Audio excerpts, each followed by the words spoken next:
You are standing in the middle of a primeval European forest 40,000 years ago.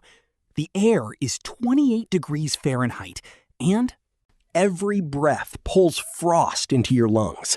Rain is hammering sideways through the branches, and the cold water is already soaking through the thin animal hide pressed against your skin.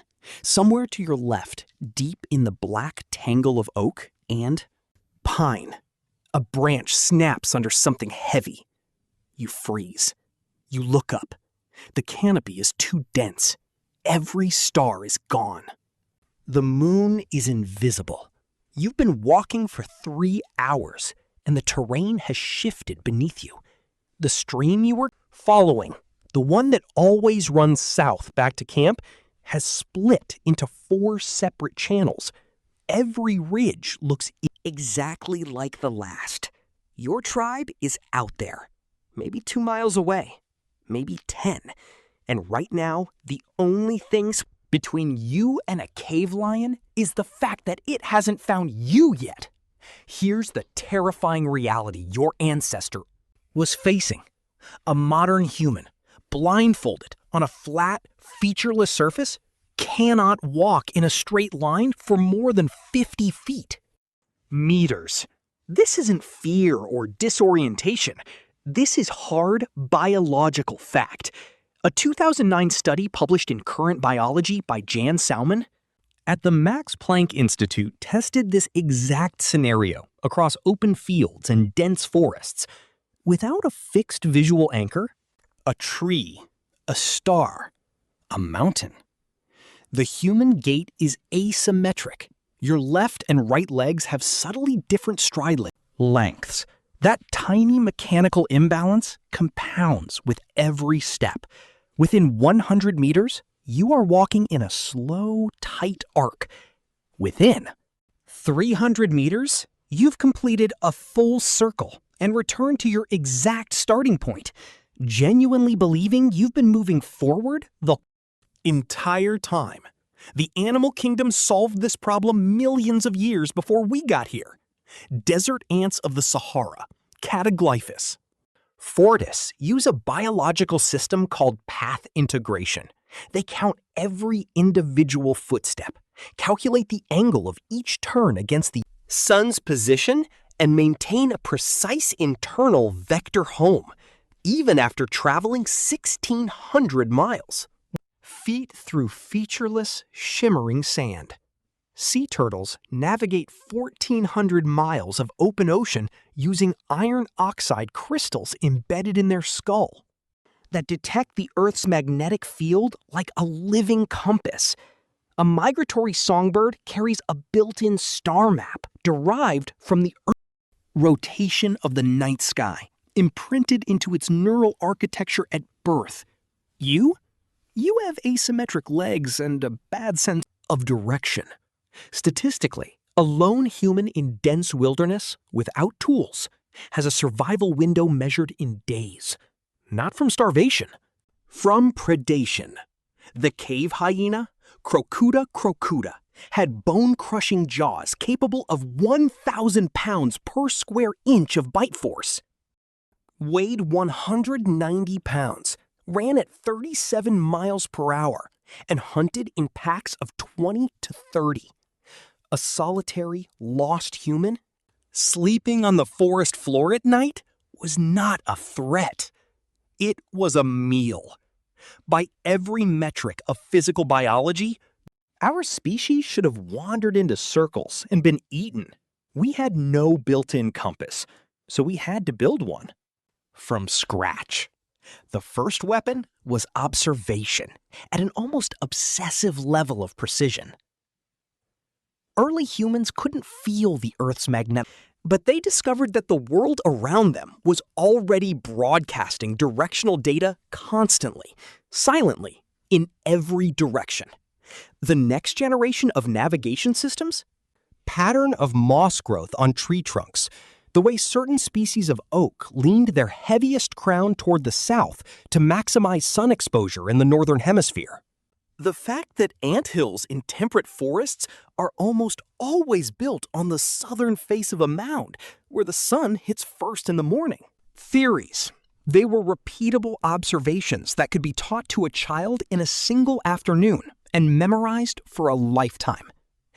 We have direct archaeological proof that this system was formalized and passed down. In 1965, Soviet archaeologists excavating the Mezerich site in Ukraine unearthed a series of mammoth bone huts dated to 15,000 years ago. Inside one structure, researchers found a small piece of mammoth tusk with a series of geometric engravings, a winding river, a dense cluster of trees, and the outline of a camp structure with clear landmarks, marked in relation to the terrain. Wasn't decoration. It was one of the oldest topographical maps yet discovered in the archaeological record. Someone looked at a real landscape, abstracted it into symbolic information, and pressed it into bone so that it would outlast their own memory. Leap from walking the terrain to encoding the terrain was the first navigation revolution. The second weapon was the stars. Specifically, it was the recognition that while everything on Earth moves, rivers flood their banks, forests burn, landmarks collapse, the night sky is fixed. The stars don't lie. For our ancestors, the discovery that Polaris, the North Star, 0.7 degrees of true celestial north and barely moves while every other star circles around it, was not a poetic observation. It was a landmark 430 light-years away that could be seen from any open clearing on any clear night, anywhere in the northern hemisphere. It didn't flood, it didn't burn, it didn't move. Researchers analyzing bone and ivory artifacts from the Aurignacian, modern humans living in Europe between 40,000 and 28,000 years ago have identified engravings that closely mirror the constellation Orion and segments of the summer sky. A carved ivory plaque from the Ache Valley in southern Germany, dated 32,500 years ago, shows a human figure with legs spread at an angle that precisely matches the modern angular spread. Orion's stars as seen from Central Europe on winter nights. The carver wasn't making art for its own sake. They were making a mnemonic map of something they believed. Used to navigate in the dark. The third weapon was the deep knowledge that lost humans are never truly alone in the wilderness. Every animal in the forest is also a navigation tool if you know how to read its behavior. Deer, elk, and large herbivores don't create random networks of trails. They create economical ones. Paths that link water sources, salt deposits, lowland shelter, and safe crossing points across rivers. These trails follow terrain logic. They avoid soft ground, use natural ridgelines, and always connect resources. A human following a well-worn deer trail in the correct direction isn't wandering. They are borrowing 10,000 years of animal trial and error navigation. Birds are directional instruments. Swallows and swifts hunt insects over open water. Following them in the late afternoon almost always leads to a river or lake. Vultures circle in thermals. Kills happen near water, where prey animals cluster. Coherent compass directions that hold true across thousands of miles. In 2019, a research team at the University of British Columbia, studying the Kalahari Sand People, oldest continuous hunter-gatherer cultures on Earth, documented trackers who could locate a water source within 8 miles with no visual tools by reading the behavior patterns of specific bird species, insect distributions, and the moisture content of soil around specific plant roots. These skills were not instinctive. They were accumulated, codified, and taught. skill by skill, generation by generation. The fourth weapon was fire as communication. A signal fire built correctly, green wood, layered over dry wood, producing dense white smoke, is visible under clear conditions from over 30 miles away at elevation. Smoke from burning animal fat or certain resins can punch through fog and rain. Even at night, an elevated fire on a hilltop can be seen from 10 miles in flat terrain. Our ancestors understood this precisely. Ethnographic studies across multiple indigenous cultures, from the Aboriginal Australians to the Hadza of Tanzania, have documented sophisticated fire-based signaling systems.